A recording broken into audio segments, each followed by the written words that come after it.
Bismillahirrahmanirrahim. Assalamualaikum warahmatullahi wabarakatuh. Perkenalkan, kami dari kelompok 1 yang beranggotakan Abdul Malik, Amalia, Ahmad Azam, Arinal, dan Anastasia akan mempresentasikan tentang akhlak terpuji. Nah, akhlak terpuji yang kami bahas di sini adalah yaitu yang pertama tentang hikmah, yang kedua ifah, yang ketiga syaja'ah, dan yang keempat adalah adolah. Oke, teman-teman, yang pertama adalah hikmah. Pengertian hikmah. Jadi hikmah merupakan suatu sifat yang berarti bijaksana, berpendapat atau berpikir yang bagus. Al-Maraghi berpendapat dalam kitab tafsirnya bahwa hikmah merupakan perkataan yang tegas dan benar berdasarkan dalil-dalil yang dapat menunjukkan kebenaran. Sedangkan Toha Yahya Umar menerangkan bahwa hikmah adalah sikap yang dapat meletakkan segala sesuatu pada tempatnya. Hikmah memiliki beberapa nama lain diantaranya, jadi hikmah punya nama lain diantaranya adil, hilm, ilmu, dan nubuah.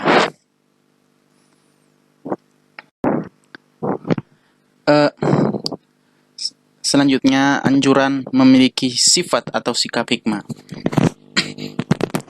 Anjuran terkait memiliki sifat atau sikap hikmah itu sesuai dengan firman Allah Subhanahu wa taala di dalam Al-Qur'an surat An-Nahl ayat 125, yaitu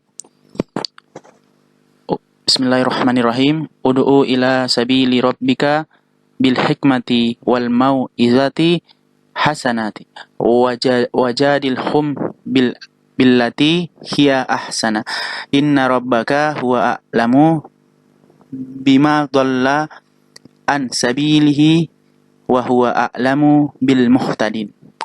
Yang artinya, serulah manusia kepada jalan Tuhanmu dengan hikmah dan pelajaran yang baik, dan bantahlah mereka dengan cara yang baik.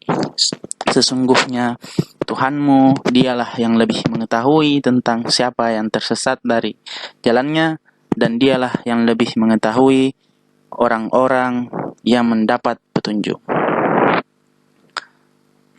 Contoh-contoh sifat hikmah itu, contoh-contohnya adalah contoh yang pertama, ketika seorang istri bercerai dengan suaminya atau sebaliknya, selalu ada hikmah yang terpetik.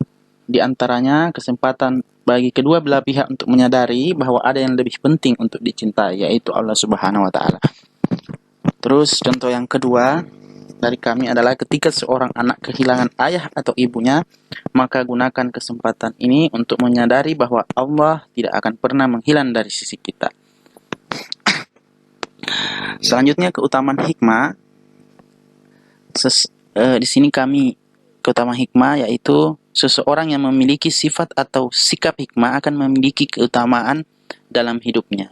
Di antaranya, yang pertama, memiliki rasa percaya diri dalam menyatakan setiap kebaikan dan keadilan. Yang kedua, menjadi bekal dalam mengembangkan kemampuan dirinya. Yang ketiga, dapat dengan orang lain dengan cara yang baik. Yang keempat, memiliki semangat yang tinggi dalam beramal ma'ruf nahi mungkar. Yang kelima, menyelesaikan masalah dengan pikiran yang positif. Yang keenam, bernalar secara objektif dalam setiap aspek kehidupan. Yang ketujuh, sejalan dengan apa yang Rasulullah ajarkan atau contohkan. Selanjutnya yaitu ifah. Pengertian ifah. Ifah merupakan sebuah sikap atau sifat yang berarti menjauhkan diri dari hal-hal yang dapat menjadikannya hina atau merendahkan kehormatannya. Selain itu, ifah dapat diartikan sebagai sebuah perilaku yang mana itu dilakukan untuk menjaga atau menjauhi segala hal yang dapat menimbulkan tuduhan, fitnah, merendahkan harga diri. Seseorang dianjurkan memiliki sifat atau sikap ifah sebagaimana firman Allah dalam Quran surat An-Nur ayat 33 yang artinya, dan orang-orang yang tidak mampu kawin hendaklah menjaga kesucian dirinya, sehingga Allah memampukan mereka dengan karunia-Nya. Dan budak-budak yang kamu miliki yang menginginkan perjanjian, hendaklah kamu buat perjanjian dengan mereka. Jika kamu mengetahui Jika kamu mengetahui ada kebaikan pada mereka, dan berikanlah kepada mereka sebagian dari harta Allah yang dikaruniakannya kepadamu. Dan janganlah kamu paksa budak-budak wanitamu untuk melakukan pelacuran, sedang mereka sendiri mengingini kesucian, karena kamu hendak mencari keuntungan duniawi. Dan barang siapa yang memaksa mereka, maka sesungguhnya Allah adalah Maha Pengampun lagi Maha Penyayang kepada mereka sesudah mereka dipaksa itu. Contoh-contoh dari sifat ifa yang pertama yaitu menjaga kesucian diri dengan cara seorang laki-laki tidak berhalwat dengan seorang wanita yang tidak halal baginya. Yang kedua yaitu berusaha menolak ajakan dalam berbuat maksiat. Poin yang keempat yakni keutamaan ifa. Yang pertama, dapat menahan diri dari perkara yang dihalalkan. Kedua, dapat menahan diri dari perkara yang diharam. Yang ketiga, dapat memalingkan ketergantungannya terhadap kepada yang lain. Yang keempat, yaitu selalu merasa cukup kepada Allah. Bismillahirrahmanirrahim.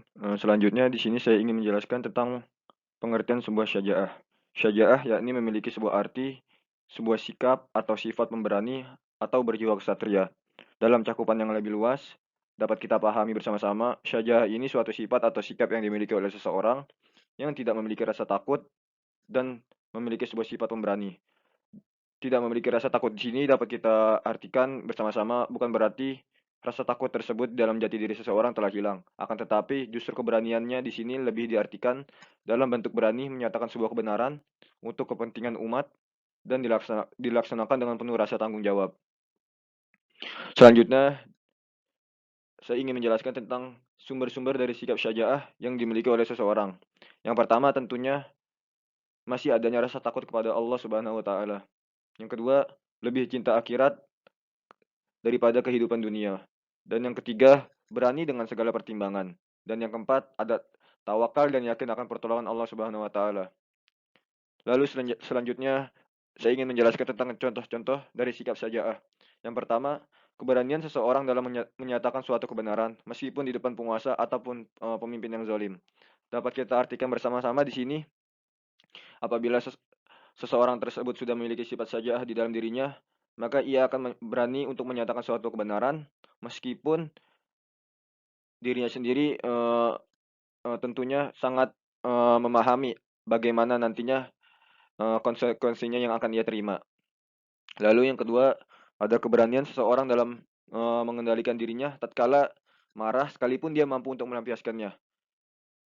Di sini dapat kita pahami, apabila salah seorang sudah memiliki sifat syaja'ah, maka orang tersebut mampu untuk mengendalikan dirinya, juga untuk mampu untuk mengendalikan nafsunya.